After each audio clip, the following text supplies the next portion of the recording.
Hi guys, welcome on my YouTube channel शिक्षा दीक्षा। आज मैं आपके लिए बहुत ही अच्छी सी एक वीडियो लाई हूँ एंड अब सिर्फ आज ही नहीं, आपको लगातार वीडियोस मिलती रहेंगी इस चैनल पर। गाइस थोड़ा सा लेट हो गया वीडियोस लाने में, मैं थोड़ा सा क्या काफ़ी ज़्यादा लेट हो गया एंड वीडियोस काफ़ी स्लो आ रही हैं इसमें, मुझे भी पता है इस चीज़ के लिए सॉरी अगेन। एंड लेकिन अब क्योंकि पेपर जो है वो जल्दी होने वाला है आपका, जो SSC 10+2 का है, तो इसलिए अब सारी वीडियोज़ इसमें जल्दी आएंगी। एंड सिर्फ हम जैसे आज पढ़ा रहे हैं वो तो एक पर्टिकुलर एक टॉपिक है like idioms and phrases, but सिर्फ यही नहीं रहेगा, ये यहाँ तक ही सीमित नहीं रहेगा। इसमें आपको मैथ्स, GS एंड हर एक चीज़ बताऊंगी मैं। एंड सिर्फ इतना ही नहीं, जितने भी जो 10+2 के पेपर्स हैं, जो पुराने पेपर्स है प्रीवियस ईयर के, वो भी सॉल्व कराऊंगी ताकि आपको पता चले कि आपकी जो जितनी भी प्रिपरेशन है आप कहाँ तक पहुँच गए हैं एंड आपको अभी कौन सी चीज़ों पे ज़्यादा फोकस करना है, कौन से ऐसे टॉपिक्स हैं जिनको अभी आपको कवर करना है, जिन पे ज़्यादा मेहनत करनी है। क्योंकि ये जनवरी आ गया है एंड जो आप जानते हैं जैसा कि मार्च है, जो एग्ज़ाम में होंगे, जो एग्ज़ाम जो है वो मार्च में होंगे, तो आप लोगों को काफ़ी अब तैयारी, अपनी जो स्पीड है उसको काफ़ी इंक्रीज़ कर देना चाहिए। एंड अब तो ऑलमोस्ट जितने लोग तैयारी कर रहे होंगे उनके सारे जितने भी टॉपिक हैं वो ऑलमोस्ट कवर हो गए होंगे, बट अब ये जो टाइम है ये है जल्दी टॉपिक्स को रिवाइज करने का। टॉपिक्स पे जितने भी हम क्वेश्चन जितने ज़्यादा सेट सॉल्व कर लेंगे वही हमारे लिए ये बेनिफिशियल रहेगा इस टाइम पर। तो मैं कोशिश करूँगी कि आपको एग्ज़ाम में जितना कुछ भी आया है, जितना कुछ भी आ चुका है, वो उन चीज़ों को बताऊं, क्योंकि जिस भी टाइप के क्वेश्चन है वैसे ही क्वेश्चन रिपीट होते हैं। क्वेश्चन अगर सेम रिपीट नहीं होता, जैसे मैथ का मान लीजिए मैंने टाइम एंड डिस्टेंस का कोई क्वेश्चन आपको बताया, तो ज़रूरी नहीं कि आपके पास वैसा ही क्वेश्चन आ जाए, वही क्वेश्चन आ जाए। क्वेश्चन ऐसा तो बहुत कम होता है मैथ में, लेकिन उस टाइप के क्वेश्चन आने के बहुत चांसेस होते हैं। तो हम ऐसा ही कुछ करेंगे, जितनी भी चीज़ें आ चुकी हैं उनको पढ़ेंगे ताकि हम लोगों को पता चलेगा कि एग्ज़ाम का पैटर्न कैसा है, क्या क्या चीज़ें आती हैं एंड हम लोगों को कहाँ पे हैं, हम लोग कहाँ एग्जिस्ट कर रहे हैं एंड हम लोगों को और कितना आगे जाना है।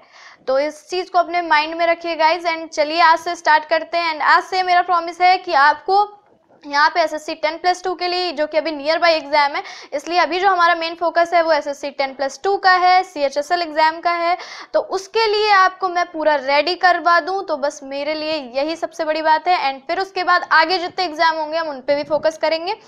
तो इसलिए अब चलिए आते हैं अपने टॉपिक पर। आज का जो हमारा टॉपिक है वो है इंग्लिश का एक बहुत ही फेमस टॉपिक। आप जानते हैं हर पेपर, कोई भी पेपर उठा लीजिए आप, चाहे वो किसी भी एग्जाम का हो, उसमें इडियम्स एंड फ्रेजेस ज़रूर मिलते हैं, ज़रूर रखे होते हैं। तो गाइज इडियम्स एंड फ्रेजेस ही आज हम पढ़ेंगे। एंड मैंने ऐसे इडियम्स एंड फ्रेजेस उठाऊंगी आज जो एग्जाम्स में आ चुके हैं, बट हम लोग पढ़ेंगे उनको एक अल्फ़ाबेटिकल ऑर्डर में, यानी कि यहाँ पे अभी हम सिर्फ ए के मैं कोशिश करूंगी कि ए के जितने बता पाऊँ, उसके बाद B C हम लोग आगे ऐसे ही करते रहेंगे। एंड इसी के साथ साथ ये तो चलता ही रहेगा, बीच बीच में मैथ्स की वीडियोस, GS की वीडियोस एंड रीजनिंग की वीडियोस वो भी बीच बीच में डालती रहूँगी मैं। तो गाइज आप लोग बिल्कुल चिंता मत कीजिए कि अब इस चैनल पर जितना भी है आपको मटेरियल वो सब प्रोवाइड होगा, बस आप इस चैनल को सब्सक्राइब कर लीजिए तुरंत। अभी तक जितने भी लोगों ने सब्सक्राइब नहीं किया, सब्सक्राइब कर लीजिए एंड बेल आइकन को ज़रूर प्रेस कीजिए। तो चलिए स्टार्ट करते हैं अब अपना आज का टॉपिक। तो हमारा जो आज का टॉपिक है, जैसा कि मैंने लिख करके रखा है, some important idioms and phrases. तो ये इडियम्स एंड फ्रेजेस जो है इम्पॉर्टेंट हैं क्योंकि ये कई बार SSC के एग्जाम्स में आ चुके हैं। कुछ ऐसे हैं जो 10+2 में आए हैं, कुछ ऐसे हैं जो CGL में आए हैं, कोई ना कोई एग्जाम्स में ये आए हुए ही हैं। तो मैं कोशिश करूँगी कि ज़्यादातर मैं CHSL के ही चीज़ों को पढ़ाऊँ ताकि आप लोगों के लिए बेनिफिशियल हो इस पेपर में। तो चलिए देखते हैं पहला हमारा कौन सा इडियम्स लिखे हुए हैं, एप्पल पाई ऑर्डर। तो सबसे पहला जो है ये एप्पल पाई ऑर्डर। एंड आप उसके बाद सेकंड देखिए एट 6s and 7s। तो इनमें कुछ कॉमन लग रहा है आपको?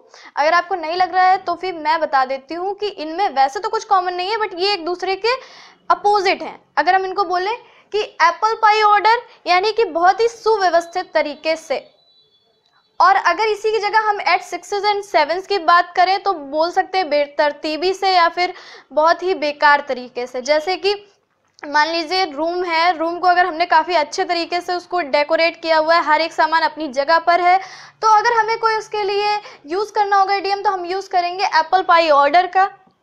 बट अगर कुछ रूम को बहुत ही बेकार तरीके से उसको हमने फैला दिया, वहाँ पे सब कुछ बेकार तरीके से फैला हुआ है, तो अगर हमें यूज़ करना हो तो हम एट सिक्सेस एंड सेवन्स का यूज़ करेंगे।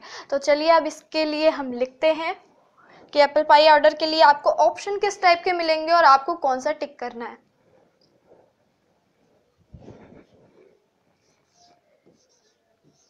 इन अ परफेक्ट मैनर, और मैनर की जगह आपको वे भी लिख करके आ सकता है, इन अ परफेक्ट वे। तो एप्पल पाई ऑर्डर यानी कि एक सुव्यवस्थित तरीके से, यानी इन अ परफेक्ट वे। तो ये चीज़ आप अपने माइंड में इसको डाल लीजिए। देखने में जितना इंपॉर्टेंट है, पूछा उतना ही ज़्यादा जाता है ये, और ये देखने में भी लग रहा है कि ये काफ़ी इंपॉर्टेंट है और बहुत ज़्यादा आता है, बट इसको इजी समझने की कोशिश मत कीजिएगा। एंड आप ये भी ध्यान रखा करिए कि कुछ ऐसे इडियम्स होते हैं जिनको हम देख करके उनका मीनिंग्स निकाल लेते हैं। तो ये तो एक बेनिफिशियल चीज़ है, लेकिन कई बार हमें ऐसे इडियम्स मिलते हैं जिनको देख करके हम उनका सही मीन नहीं निकाल पाते हैं। जैसे कि आप ये भी बोल सकते हैं एप्पल पाई ऑर्डर, बट देख करके भी कहीं ना कहीं दिमाग में एप्पल पाई की एक इमेज आती है जो कि काफ़ी अच्छे से डेकोरेटेड होती है। अगर आपने पिक्चर्स देखे होंगे एप्पल पाई सजा करके कैसा भी, तो आप थोड़ा सा अगर अपने माइंड में इस चीज़ को बैठा लें कि अगर एप्पल पाई ऑर्डर मतलब कि काफ़ी अच्छी तरीके से, तो आप इसको याद रख सकते हैं इन अ परफेक्ट मैनर के वे में, जैसा कि आपको ऑप्शन मिलेगा। तो चलिए हमारा पहला हो गया। अब देखते हैं एट सिक्सेस एंड सेवन। इसको हम इन अ ऑर्डर भी लिख सकते हैं, इन अ गुड ऑर्डर या इन अ परफेक्ट ऑर्डर, और इसे हम इन डिसऑर्डर लिखेंगे। जैसा कि मैंने अभी बताया कि ये एप्पल पाई ऑर्डर का जस्ट अपोजिट है एट सिक्सेस एंड सेवन्स, यानी कि इन डिसऑर्डर हर चीज़ को बेकार तरीके से, कमरे में अगर सामान है तो सारे उल्टे सीधे फैले हुए हैं, बेतरतीबी से फैले हुए हैं। तो ये हो गया हमारा एट सिक्सेस एंड सेवन्स। तो यहाँ पे हमारे दो ये हो गए, ये दोनों बहुत ही इंपॉर्टेंट है, कई बार आए हैं एग्जाम में। तो देखिए अब हमारे पास जो तीसरा आया है ये है अबव बोर्ड। तो अबव बोर्ड के लिए हम बोल सकते हैं, जैसे कि हम लोग बोलते हैं वो बहुत ही ऑनेस्ट है एंड बहुत ही ज़्यादा फ्रैंक है, या फिर ओपन माइंडेड है, इस तरह बोलते हैं। स्ट्रेट फॉरवर्ड है, ये वर्ड भी हम लोग यूज़ करते हैं। तो इसके लिए अबव बोर्ड के लिए हमारे पास एक सिंपल मीन है ऑनेस्ट एंड स्ट्रेट फॉरवर्ड, या फिर आप इसको ऑनेस्ट एंड ओपन भी लिख सकते हैं। मतलब जैसा कि जो है वो आपके सामने है, तो इस चीज़ के लिए अबव बोर्ड यूज़ की जाती है, ऑनेस्ट एंड ओपन। इसकी ओपन की जगह स्ट्रेट फॉरवर्ड भी मिल सकता है आपको। तो इस वजह से मैं आपको मीन भी बता दे रही हूँ, ताकि अगर आपको थोड़ा बहुत, क्योंकि चेंजमेंट हो जाता है, जब भी आपको क्वेश्चन मिलेगा तो ज़रूरी नहीं है कि जिस बिल्कुल लैंग्वेज जो आपने पढ़ी है वो सेम लैंग्वेज आ जाए, लेकिन हाँ अगर आप मीन निकाल लेते हैं तो अगर आपको याद है तो आप ज़रूर टिक कर पाएंगे। इसकी जगह ऑनेस्ट एंड ओपन की जगह ऑनेस्ट एंड स्ट्रेट फॉरवर्ड भी आ सकता है, बट ऑनेस्ट जरूर आएगा, इस चीज़ को आप अपने माइंड में रख लीजिए। अब देखिए ऑल इन ऑल, अगर आप लोगों ने 12th में अच्छे से पढ़ा है तो आपको ध्यान भी होगा कि ऑल इन ऑल से आप बहुत ही ज़्यादा फेमिलियर होंगे। ये एक ऐसा वर्ड है जो कई बार आ चुका है, लेकिन हाँ ये कभी कभी आ भी जाता है। लेकिन लोग कंफ्यूज कब होते हैं, जब हमें कभी फ्रेजेस एज अ सेंटेंस में मिल जाते हैं। अगर आपको नॉर्मली मिला है तो आप टिक कर लेते हैं, बट अगर कभी सेंटेंस में मिलता है तो कभी कभी थोड़ा सा इंसान अगर याद भी होता है तो उसे याद नहीं आता, इसलिए मैंने यहाँ पे लिख दिया है। ये भी इंपॉर्टेंट है, बट बहुत ज़्यादा नहीं पूछा जाता, बट फिर भी मैंने लिख दिया क्योंकि कभी ना कभी ये आया है। तो ये जो ऑल इन ऑल है, इसका आप जानते हैं हिंदी में सर्वे सर्वा बोला जाता है, यानी कि जो मोस्ट इंपॉर्टेंट पर्सन हो घर का, जैसे कि आपके घर के मोस्ट इंपॉर्टेंट पर्सन डैड या मॉम जो भी हैं, आप बोलते हो he is all in my family, तो मोस्ट इंपॉर्टेंट पर्सन। तो इसके लिए हम यहाँ पे लिख देते हैं most important, all in all मतलब मोस्ट इंपॉर्टेंट। अब देखिए at a loss, at a loss देख करके तो समझ में नहीं आ रहा है, लॉस माने आप जानते हैं नुकसान, लेकिन देख करके लगा हुआ नुकसान पर, लेकिन ये इसका मीन ये नहीं निकलता है। इसीलिए मैंने बोला है कि कुछ ऐसे इडियम्स होते हैं जिनका देख करके आप उनका मीन पता नहीं कर सकते। तो प्लीज़ अगर आप सारे इडियम्स लर्न नहीं करना चाहते, क्योंकि इडियम्स बहुत ज़्यादा हैं, तो कम से कम ऐसे इडियम्स अपने माइंड में रख लीजिए जिनके मीन जो हैं वो सेंटेंस से देख के नहीं समझे जा सकते। तो अब ये जो है हमारा एट अ लॉस है,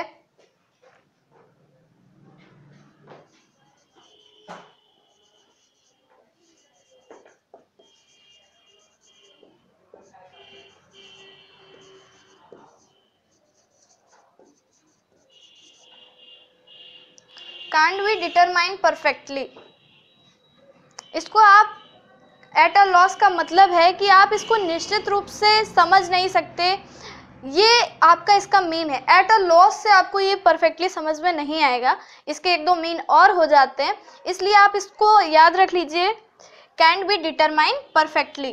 तो इस तरीके से आप इसको याद कर सकते हैं। जो मैंने बोला है, जो आपको मीन से समझ में नहीं आ रहा है उनको प्लीज लर्न कर लीजिए।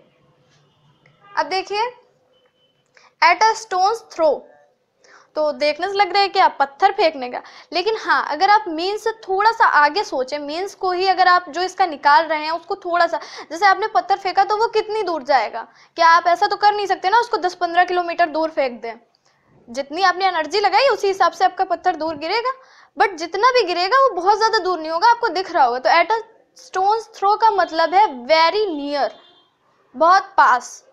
तो आप इस चीज को माइंड में रख लीजिए, एट अ स्टोन थ्रो मतलब वेरी नियर, या नियर बाय भी लिख सकते हैं।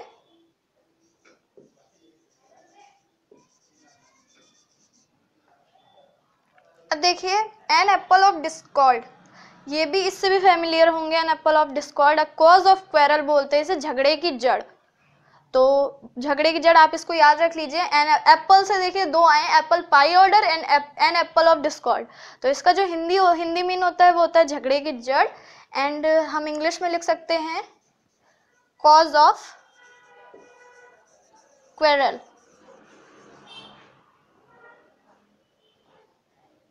N apple of discord, cause of quarrel. तो इस इतने को आप पहले ध्यान से देख लीजिए, समझ लीजिए, इसके आगे मैं आपको और बताती हूँ।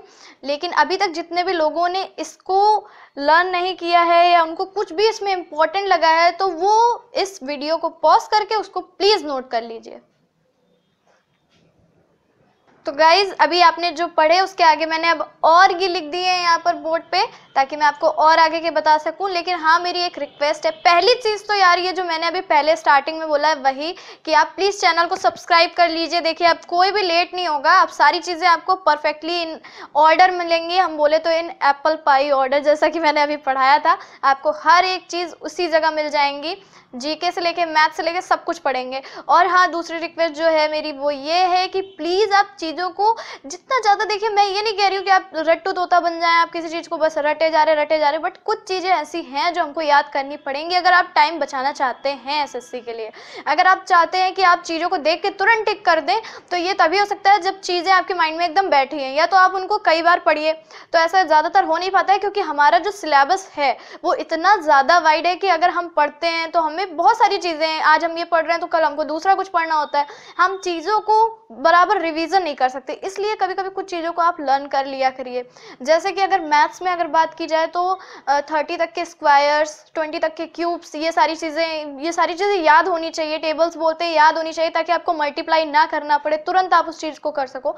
तो इसलिए अगर आप टाइम वाकई में कंज्यूम करना चाहते हो, टाइम बचाना चाहते हो, बहुत ज्यादा टाइम बचाना चाहते हो, तो आपको चीज़ों को याद रखना होगा माइंड में, ताकि आप तुरंत माइंड में क्लिक हो जाए कि हाँ यही था, इसका यही ऑप्शन था, इसी को हमें टिक करना है। तो चलिए स्टार्ट करते हैं हम अपना। देखिए हमारा जो पहला आया है वो है eight arm's length.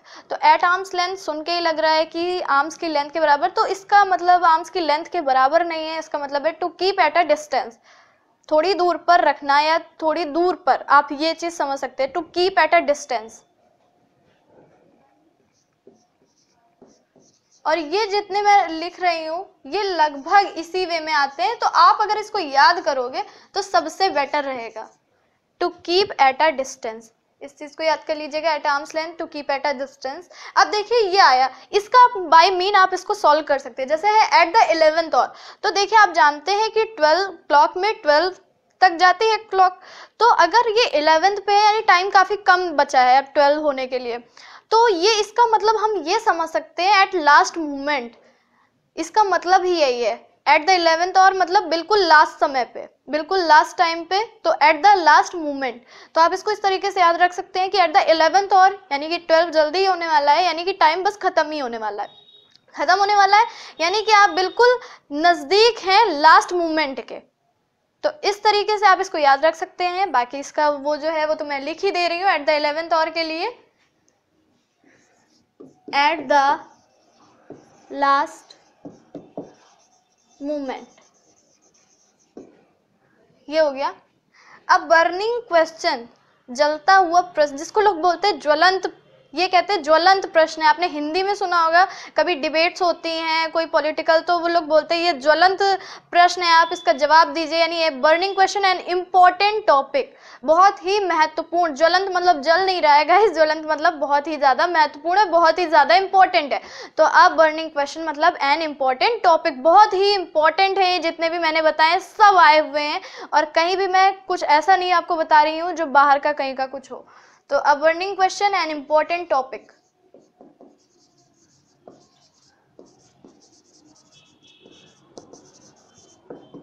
An important topic. अब देखिए आ गया हमारे पास अब ब्राउन स्टडी। तो अब ब्राउन स्टडी मतलब अब आपको इसका मीन से नहीं याद रखना है, आपको इसको बाय लर्न ही याद रखना रहेगा, आपको इसको लर्न ही करना पड़ेगा। तो इसका होता है हमारा ड्रीमिंग, इसका जो मीन होता है वो होता है ड्रीमिंग। अब ड्रीमिंग कैसा, ये जो ज़्यादातर बोलते हैं दिवा स्वप्न, आप इसको दिवा स्वप्न भी बोल देते हैं, या बहुत सारे लोग जो ऐसे जो सपनों में ही जीते हैं, जो सिर्फ ख्याली पुलाव पकाते हैं एंड काम कुछ भी नहीं करते हैं, तो उनके लिए अब ब्राउन स्टडी। तो ये हो जाएगा आपका ड्रीमिंग।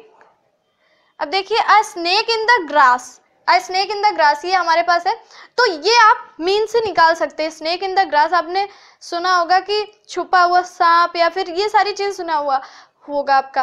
तो इसका जो हमारा मीन होता है अ हिडन एनिमी, जिसको आस्तीन का सांप भी बोलते हैं लोग, हिंदी में आस्तीन का सांप बोलते हैं, या फिर आस्तीन का सांप तो एक इस टाइप का हो गया जो आपके ही कोई जानने वाला अगर कोई गलत निकल जाता है तो उसको बोला जाता है। बाकी आप सेंस लगा सकते हो इससे कि अ snake in the grass means a hidden. मैं आपको हिंदी वे इसलिए बता देती हूँ ताकि आपको जब आए, अगर आपको ध्यान नहीं है तो फिर भी आपके दिमाग में तुरंत वो चीज़ क्लिक हो जाए, इसलिए हिंदी मीन बनाते हैं इसका। तो आप इस चीज़ को ध्यान रखिएगा, अ snake in the grass a hidden enemy. अब देखिए अ लिटमस टेस्ट, केमिस्ट्री से तो आप लोग परिचित होंगे ही, पढ़ते ही होंगे केमिस्ट्री का, पर जब आपने कुछ पढ़ा होगा तो आपने सुना होगा लिटमस टेस्ट होता है, लिटमस पेपर होता है, कलर ब्लू चेंज, ये कलर वगैरह चेंज होता है। तो यहाँ पे लिटमस टेस्ट का क्या मतलब है, यहाँ पे अ लिटमस टेस्ट का मतलब ये है कि हम किसी भी ऐसी चीज़ का जो हम जानते हैं सही है, उस चीज़ को हम देख रहे हैं कि वाकई में ये सही है, तो बस ये है to check something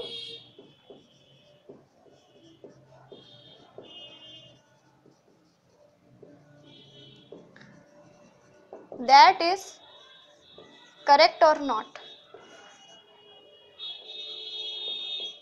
that it is correct or not, to check something that it is correct or not। कुछ हमें ऐसा चेक करना है कि वो सही है या नहीं सही है, तो ये कुल मिला के चेक करने का हो गया। आप समझ भी सकते हैं लिटमस परीक्षण जो बोला जाता था चेक करने के लिए ही होता है। तो चलिए अब ये देखते हैं अ बर्ड्स आई व्यू।